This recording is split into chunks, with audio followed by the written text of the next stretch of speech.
Chapter 1. The Crash Landing. The starship Celestial Mirage shuddered violently as it tore through the upper atmosphere of the uncharted planet, its hull groaning under the strain. Inside, alarms blared, and emergency lights bathed the corridors in a pulsing crimson glow. "Brace for impact," Captain Rail Vex shouted over the comms, gripping the armrests of his chair. Too late. The ship struck the surface with a deafening crunch, skidding across a dense alien jungle before coming to a halt against the trunk of a massive, bioluminescent tree. Smoke billowed from the engines, and the acrid scent of burning circuitry filled the air. Rail groaned, rubbing his temples as he unbuckled himself. His crew, Engineer Jax, Medic Lyra, and Xenobiologist Dr. Elrin, were already stirring, shaken but alive. "Status report," Rail ordered, his voice rough. Jax tapped at a flickering console. "Engines are fried. Life support is stable, but comms are down. We're not calling for help anytime soon." Lyra checked her med scanner. "Minor injuries. Nothing critical." Dr. Elrin adjusted his glasses, peering out the cracked viewport. "Fascinating. The flora here resembles the hybrid ecosystems of the Andromeda expanse. If we're lucky, we might even find—" A loud thud interrupted him. Something or someone had just collided with the ship's exterior. The crew exchanged glances. Then a voice, high-pitched, panicked, and distinctly feminine, came from outside. "Ack!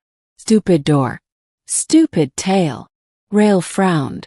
Did that sound like a woman?" Another thud, followed by a pained yelp. "Ow! Okay, I'll be gentle. Wait, no, that's worse." Jax raised an eyebrow. "Should we help?" Rail sighed and grabbed his plasma pistol. "Let's find out." Chapter 2. The Alien Beastwoman. The crew cautiously exited the ship, weapons drawn. The jungle around them hummed with strange, chirping insects, and the air was thick with the scent of alien pollen. And then they saw her. Pressed against the ship's emergency hatch was a tall, lithe figure, clearly female, but unlike any humanoid they'd encountered. Her skin was a deep violet, shimmering faintly under the twin moons. Two curved horns protruded from her forehead, and her ears were long and pointed, twitching in agitation. But the most striking feature, her tail, thick, furred, and currently stuck in the door's hydraulic mechanism. She flinched as they approached, golden eyes wide. "Ah, don't shoot. I'm friendly. Mostly." Rail lowered his pistol slightly. "Who are you?" She winced as she tugged at her trapped tail. "I'm Zyra. And before you ask—" "Yes, I know how ridiculous this looks." Jax snorted. "How'd you even get stuck?" Zyra huffed. "I was trying to help. Saw your ship crash and thought, hey, maybe they need first aid. Then I tripped, my tail got caught, and now—" She yelped as the door creaked. Ow, don't pull too hard or I'll make sounds." Lyra stifled a laugh. "We'll get you out. Just hold still." As Dr. Elrin examined the mechanism, Rail studied Zyra. "You're not from around here, are you?" She grinned, sharp canines glinting. "Nope. I'm a drifter. Got stranded here a few cycles ago. Nice place, if you ignore the giant, acid-spitting lizards." Jax blinked. "Wait. What?" Zyra waved a hand. "Long story. Can we focus on the tail thing first?" Chapter 3. The Predator in the Dark. With some careful maneuvering and a lot of Zyra's dramatic whimpering, they freed her tail. She stretched it with a relieved sigh, then immediately perked up. "All right. Now that I'm not door decor, let's get you all to safety." Rail crossed his arms. "Safety? Zyra's ears twitched nervously. Yeah. This jungle. Not empty. And your crash just rang the dinner bell for the local wildlife. As if on cue, a guttural roar echoed in the distance. The crew froze. Zyra's tail bristled. That's a Gracketh. Big, hungry, and very interested in fresh meat. Jax swallowed. We should move. Zyra nodded. Follow me. I've got a hideout nearby. They didn't argue. Chapter 4. The Hidden Sanctuary. Zyra led them through winding vines and glowing mushrooms until they reached a camouflaged cave entrance. Inside, the space was surprisingly cozy. Makeshift furniture, a small fire pit, and shelves lined with salvaged tech. Home sweet home, Zyra said, flopping onto a pile of furs. Dr. Elrin marveled at her collection. You've been modifying this equipment. Zyra smirked. Someone's gotta stay busy.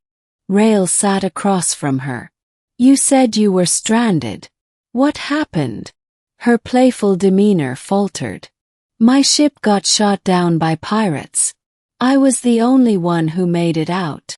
Lyra's expression softened. I'm sorry. Zyra shrugged. It happens. But hey, now you're here. And together we might actually get off this rock. Jax raised an eyebrow. How? Zyra's grin returned. Simple. We fix your ship. And I know where to find the parts. Another roar echoed outside, closer this time. Zyra's ears flattened. But first we survive the night. Chapter 5. The Escape. The Gracketh found them by dawn.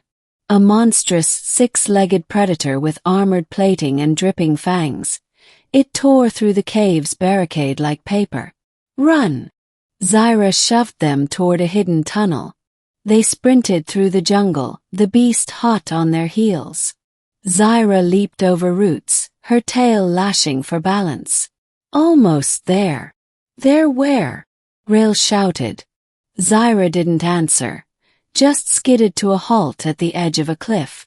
Below, half buried in the swamp, was a derelict pirate ship. That's our ticket out, she panted. The Gracketh roared behind them. No time to argue. Epilogue. A new crew member. Miraculously, they made it. Between Zyra's knowledge and Jax's engineering, they patched up the celestial mirage just enough for liftoff. As the planet shrank behind them, Zyra leaned back in the co-pilot's seat, tail curled contentedly. So, you guys got room for one more? Rail smirked. After that, you're definitely hired. Zyra grinned. Sweet. But next time, let's avoid the tail disasters, yeah. The crew laughed, and for the first time in a long while, the stars felt a little less lonely.